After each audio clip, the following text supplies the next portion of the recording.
정치대담입니다. 매일 힘들다는 얘기도 지친 시장입니다.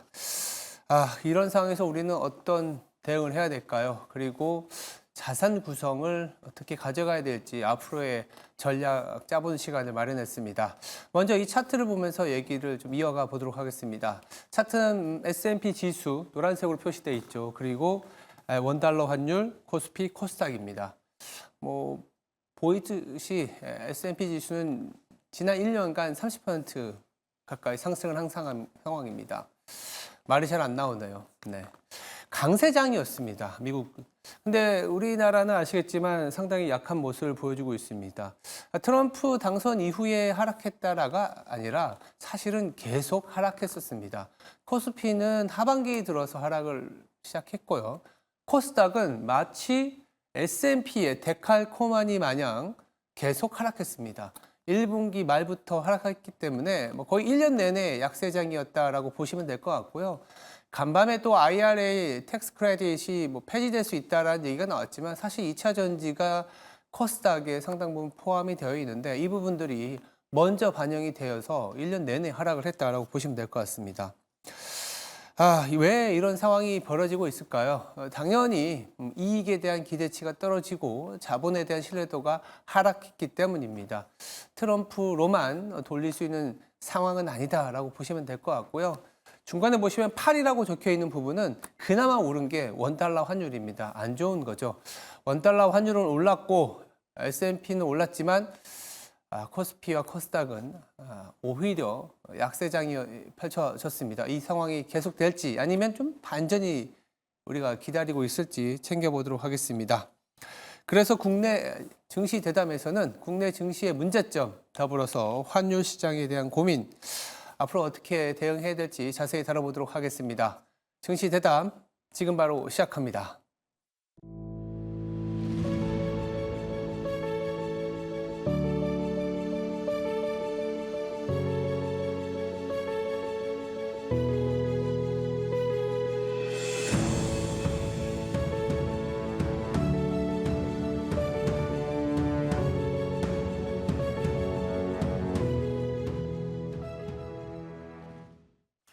네, 증시 대담 이어가도록 하겠습니다. 자리에 정다운 LS증권 연구원 나와 있습니다. 안녕하세요. 네, 안녕하십니까. 간밤에 미 증시도 약간 트럼프 랠리가 주춤되는 모습을 좀 보여줬습니다. 이렇게 끝나는 건 아닌 것 같은데 어떻게 봐야 될까요? 네, 이틀 전부터 트럼프 트레이딩이 약간은 좀 힘을 잃어가는 모습들이 나타나고 있습니다. 네. 원래 어떤 큰 이벤트가 발생을 하게 되면은 금융시장은 어떤 반응을 하냐면은 기대감이라든지 실망감을 일시에 반영을 하게 됩니다. 그 이후에 실제로 이벤트의 영향들을 체크해 나가면서 관련 종목들이라든지 관련 자산들의 움직임이 약간은 차별화해 나가는 그런 단계로 넘어가게 되거든요. 그런 관점에서 바라본다라고 했을 때 저는 기대감을 일시에 반영하면서 모든 종목들이 좀 강세를 보이는 시기는 이제 마무리가 되어가는 게 아닌가라고 좀 생각을 하고 있습니다. 다만 트럼프의 정책이라든지 이런 부분들이 EV와 관련해서도 언론 보도가 나왔던 것처럼 꾸준히 좀 나올 거기 때문에 이런 부분들이 어떻게 흘러갈지를 좀 체크를 해봐야 된다라고 좀 생각을 하고 있고요. 다만 이제 트럼프의 인선이라든지 이런 부분들을 생각을 해보면은 워낙 강경파들을 내세우고 있습니다. 그러다 보니까 이러한 트럼프 트레이딩이 완전히 되돌려진다라고 얘기를 하기보다는 그 안에서 종목을 차별화시키는 그런 모습들이 나타나지 않을까 이렇게 좀 보여집니다. 당장 당선된 이후에는 전반적인 어떤 기대감이나 상승세를 보였지만 이제부터는 좀 차별화를 가져가는 다소 좀 차분해지는 그런 증시 국면이다라고 볼 수 있는데 간밤에 그래서 그런지 별로 테슬라도 좀 하락을 했습니다. 물론 근데 그동안 워낙 급하게 올라왔었고 동시에 이제 비트코인이라든지 암호화폐도 상당한 강세를 보여줬는데 이 두 분야에 대해서는 또 어떻게 생각하세요? 제가 사실 코인은 정말 잘 모릅니다. 그래가지고 뭐라 말씀을 드리기는 좀 그렇고, 네. 트럼프가 아마 이제 가상화폐에 대해서 좀 우호적인 정책을 펼칠 것이다라는 얘기도 나오고 있고, 미국이 이 코인을 비축을 할 수 있다라는 얘기가 약간은 나오는 것 같기는 해요. 근데 네. 그 가능성 자체만 놓고 보면은 사실 크게 가능성이 높냐라고 했을 때 저는 그렇지는 않다. 달러를 증명하기 위해서는 뭐 미국의 경기만으로 충분하다라고 좀 생각을 하고 있고요. 다만 이게 이 코인이라든지 이런 부분들의 가격을 끌어내린다라기보다는 상방 압력을 약간은 제한적으로 봐야 되는 게 아닌가라고 저는 좀 생각을 하고 있습니다. 테슬라 같은 경우도 앞에서 말씀드렸던 거랑 동일한 맥락으로 보고 있습니다. 일론 머스크가 워낙 이제 트럼프 정부에서 DOG라고 하는 뭐 정부 효율부의 수장을 맡게 되면서 트럼프 정부에서 어떤 수혜를 가져갈 수 있지 않겠냐라는 기대감들은 상당히 많습니다. 다만 어떤 방식으로 그러한 수혜를 가져갈 수 있을지는 이제 좀 체크를 해봐야 되는 시기이지 않나라고 생각을 하고 있고, 그래서 이러한 자산들에 대해서 사냐 파냐라는 관점에서 좀 생각을 해보면은 저는 잘 모르겠습니다만 추격 매수를 하기보다는 빠졌을 때 접근하는 게 아무리 긍정적으로 보더라도 그런 접근이 좀 더 맞지 않겠나 이렇게 생각을 하고 있습니다.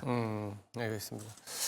뭐 기대감이 가장 극대화돼 있었던 부분이 테슬라하고 비트코인이었는데 이 부분도 약간은 좀 주춤되고 있고 조금 하락을 해서 매수 구간이 왔을 때 대응을 하자. 좀 시간이 조금은 필요한 것 같다.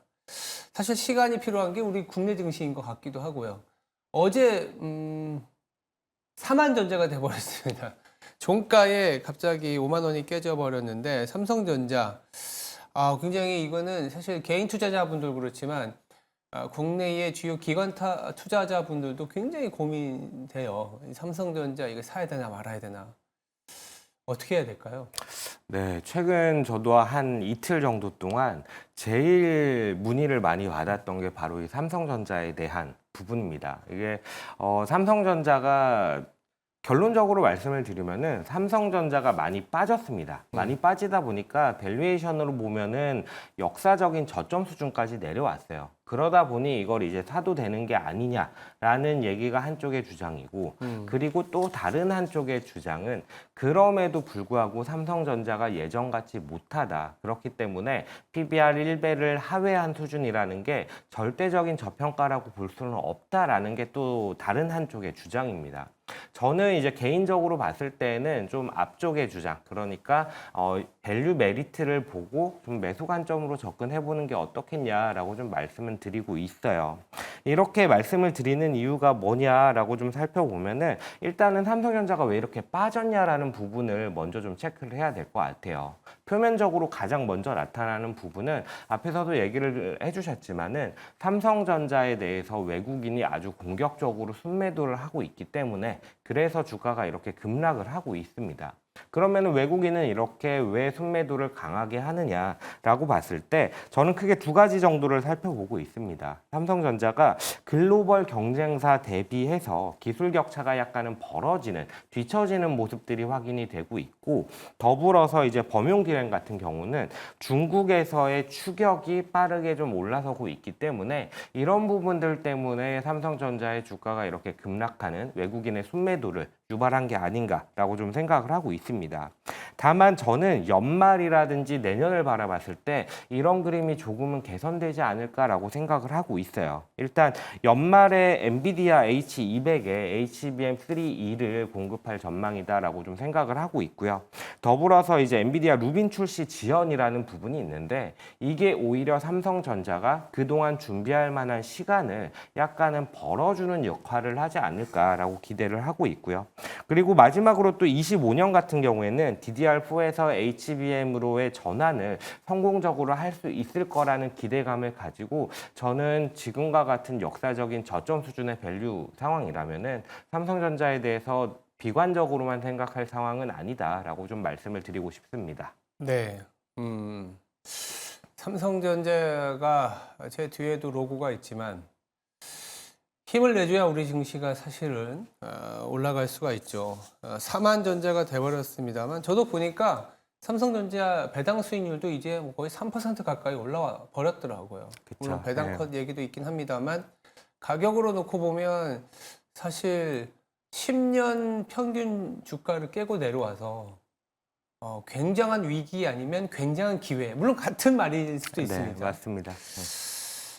조금 고민이 되긴 합니다만 삼성전자가 이제 조직 개편이라든지 이런 부분들을 또 단행을 할 수도 있기 때문에 이런 부분들 잘 보면서 가격적인 측면을 보자. 일단 거기에 한 점수를 주겠다. 이렇게 결론 내보겠습니다.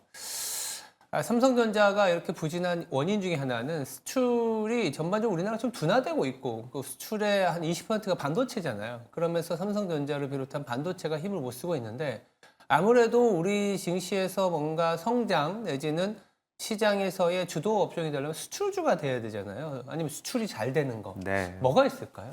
지금 10월 수출까지 이제 발표가 됐는데 수출이 전반적으로는 좀 둔화하고 있는 상황입니다. 그런 상황에서 수출이 그래도 견조하게 잘 나오는 품목이 뭐냐라고 했을 때 좀 말씀을 드릴 수 있는 거는 조선이라든지 아니면 화장품 쪽인데 화장품 같은 경우를 지금 기대하기는 조금 힘듭니다. 그러다 보니까 조선을 좀 말씀을 드리고 싶고 조선이 또 이렇게 좋은 모습을 보이는 것과 더불어서 트럼프 트레이딩에도 사실은 이 수혜주로서 대표적으로 좀 손꼽히고 있는 업종이기도 합니다. 그래서 미국에 대해서 말씀을 드릴 때에는 트럼프 트레이딩에 대해서 약간은 속가내는 단계로 넘어간다라고 얘기를 드렸지만 한국 같은 경우에는 이러한 뭐 트럼프의 수출 규제라든지 자국 우선주의라든지 이런 부분들을 감안해 보면은 지금 시장에서 생각하고 있는 실적 컨센서스라는 부분이 약간은 무용해지는 그런 경향들이 있어요. 그러다 보니까 그래도 좀 믿고 갈 수 있는 게 트럼프 트레이딩이다 보니까 저는 좀 트럼프 트레이딩과 관련되어 있는 조선 쪽 그리고 기계라든지 아니면은 뭐 방산 같은 것들 보자라고 좀 말씀을 드리고 있고요.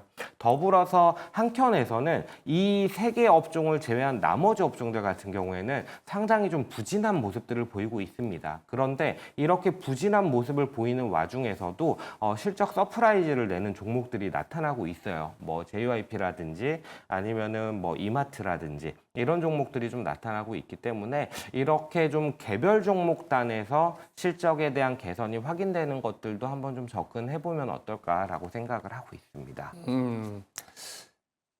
전체 수출은 좀 둔화되고 있는데 특히 최근에 이제 우주 방산해서 이제 트럼프 시대, 트럼프 2.0에서 주도 업종이 될 수 있는 게 이제 이쪽이다. 아까 얘기 주셨던 조선방산 기계가 사실 우주 방산이지 않습니까?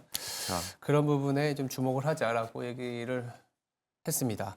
자, 환율 얘기를 좀 넘어가 보면 뭐 수출주 입장에서는 환율이 높은 수준은 뭐 어떻게 보면 평가 이익상 유리할 수 있는데 환율이 너무 좀 불안해요. 간밤에도 NDF 환율이 1,407원 이렇게 넘어가고 있는데 이제는 뉴 노멀이다라는 얘기도 나오고 있습니다. 1,400원의 시대를 우리는 좀 계속 유지를 해야 될지 어떻게 봐야 될까요? 제가 생각하기에는 환율이 이렇게 좀 강세를 보이는 게, 그러니까 원 원화가 달러가 약세. 예, 강세를 보이고 원화는 평가 절하되는 거죠.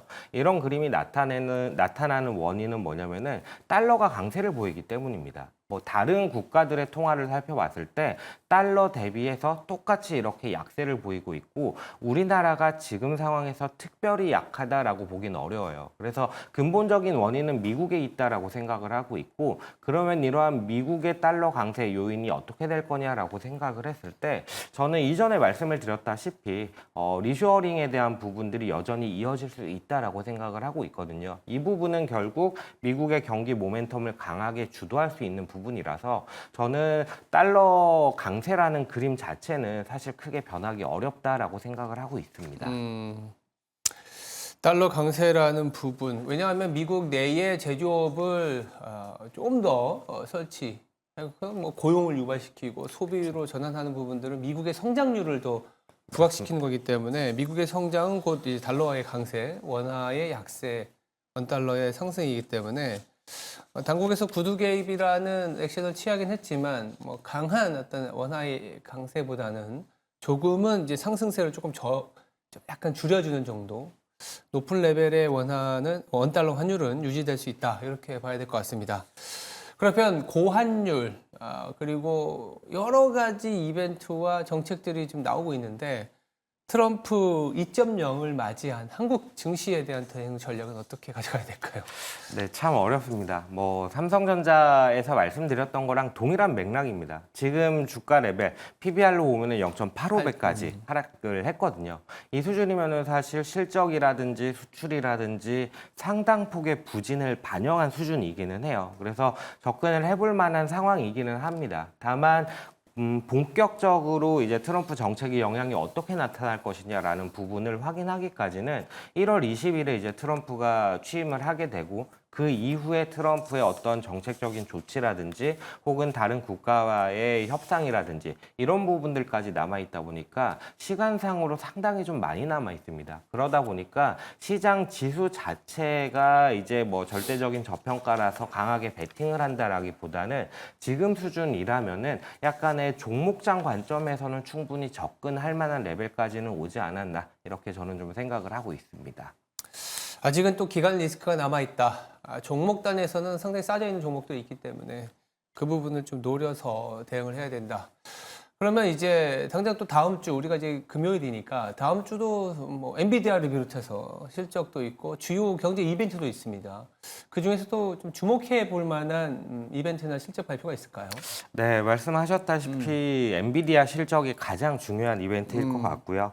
20일 수요일 날 엔비디아가 실적을 발표하기 때문에 관련주들이 이 엔비디아의 실적 서프라이즈 폭이 얼마나 되느냐, 가이던스가 얼마나 되느냐에 따라서 좀 연동되는 움직임이 나타날 거라서 아마 이 부분이 시장에서는 가장 좀 큰 화두가 될 것 같습니다. 뭐 경제 지표도 잠깐 체크만 하고 넘어가면은 오늘 밤에 이제 소매 판매 데이터가 나타날 거고요. 그리고 20일 날 미 국채 20년물 경매가 있을 예정이고 21일 날 필라델피아 여는 제조업 지수, 22일 날 미시건대 소비자 심리 지수 확정치가 발표가 될 예정입니다. 실적 같은 경우에는 19일 화요일에 월마트 실적을 발표할 예정이고요. 20일 날 수요일 같은 경우는 말씀드렸던 엔비디아, 팔로알토 그리고 스노우플레이크 실적을 발표할 예정이라서 이런 부분들 좀 체크해 주시면 좋을 것 같습니다. 다음 주 엔비디아가 상당히 중요한데 현지 시각으로 20일 수요일 장 마감하고 나오잖아요. 네, 그죠? 맞습니다. 예, 그래서 우리나라 시각으로 뭐 목요일에 발표가 될 것 같습니다. 이 부분을 좀 보면서 AI 성장성 그리고 엔비디아 밸류체인으로서의 가능성을 다시 한번 체크해보는 시간이 될 것 같습니다. 지금까지 정다운 LS증권 수석연구원이었습니다. 말씀 감사합니다. 네, 감사합니다. 네, 앵커 브리핑을 시작하겠습니다. 간밤에 미 증시는 약세를 보였습니다. 뭐 트럼프 랠리가 다소 주춤되는 가운데 소비자 물가 지수에 이어서 생산자 물가 지수가 나왔는데 이 파월 연준 의장의 연설을 바로 앞두고 나온 지표라서 시장에서는 좀 뭐랄까요? 이제 관망세가 있었습니다. 뭐 크게 급등한 건 아니지만 그래도 예상보다 살짝 높게 나오면서 시장이 조금은 파월 연준 의장의 코멘트를 기다리게끔 하는 그런 지표였는데 파월 연준 의장의 어떤 연설이 나오고 나서는 시장이 조금 더 약세폭을 키웠습니다. 뭐 한마디로 서두를 필요가 없다라는 얘기를 했기 때문인데 그렇게 보면 12월에 금리 인하 가능성도 좀 고민이 된다라는 시각까지 부각이 됐습니다. 파월 연준 의장이 이렇게 얘기한 이유는 경제의 어떤 탄탄함이 우리가 금리 인하를 서두를 필요가 없을 정도라는 이런 평가이기 때문에 당장 미국의 경제 성장에 대한 어떤 기대도 있지만 12월 그리고 내년 기준금리 인하 폭에 대한 어떤 불확실성도 동시에 제기해 줬기 때문에 간밤에 미 증시는 조금 약세를 보였습니다. 달러화는 강세를 보였고요. 아쉬운 점은 또 원달러 환율이 NDF 환율로 보면 1,407원까지 올라섰기 때문에 오늘 우리 시장에도 또 그렇게 좀 우호적인 상황은 아니다라고 볼 수 있겠습니다. 말씀드린 것처럼 우리 시장 계속된 하락을 보여주고 있습니다. 어제도 이제 만기일 맞이해서 삼성전자가 5만 전자를 깨고 4만 전자에 진입하는 등 종가에 엄청난 변동성이 있었는데 트럼프 당선 이후에 조금 더 이 디커플링, 즉 상승과 하락이 동시에 나타나고는 있습니다만 사실 코스피는 하반기 그리고 코스닥은 1분기 이후부터 하락세가 지속이 됐습니다. 원인은 당연히 수출 증가율의 둔화와 이익에 대한 신뢰도가 떨어졌기 때문입니다. 더불어서 최근에 자본에 대한 의구심도 높아져 있는 상황인데 저희들이 증시 대담을 통해서 확인해 본 바로는 삼성전자도 그렇고 코스피 지수도 사실은 가격적인 측면에서는 굉장히 매력적으로 진입을 했다. 다만 아직은 바닥을 잡기에는 여전히 좀 불확실성, 당장 1월 20일에 취임 예정인 트럼프 2.0 시대가 시간이 좀 걸리는, 그러니까 앞으로도 한 2달이라는 시간이 남아있다는 점에서는 그 안에서 굉장한 노이즈가 있을 수 있다는 점을 좀 판단을 해 보셔야 될 것 같고요. 그러나 2,400 수준이면 또 0.85배이기 때문에 지수 전체적으로는 탄력이 좀 둔화될 수 있지만 지수가 하방을 잡아주고 그 안에서의 종목 플레이, 이를테면 조선방산기계가 오늘 좀 거론이 됐는데 그런 업종, 수주산업 중심으로 좀 대응을 하자. 결론일 수 있겠습니다.